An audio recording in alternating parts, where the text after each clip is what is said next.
Des aides officialisées, mais toujours insuffisantes face à la montée des carburants. Oui, les aides promises par le gouvernement ont été publiées aujourd'hui au journal officiel, dont le coup de pouce de 50 € par mois pour les gros rouleurs qui utilisent leur voiture chaque jour pour aller au travail.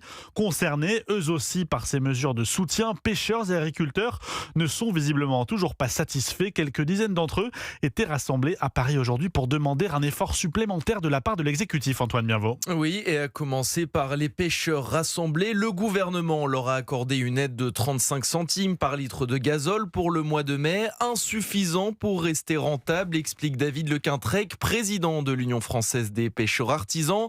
Il demande des mesures supplémentaires. Nous, ce qu'on veut, c'est pourquoi pas une microtaxe sur les denrées alimentaires qui sont importées en France, une microtaxe également sur les gros profits tels que Total par exemple. Ce qu'on espère, c'est que le gouvernement nous reçoive prochainement pour que l'on puisse apporter nos solutions et les structurer par la suite. Les pêcheurs qui ne sont toujours pas satisfaits, donc tout comme les agriculteurs qui réclament, eux, un GNR à 1 € le litre.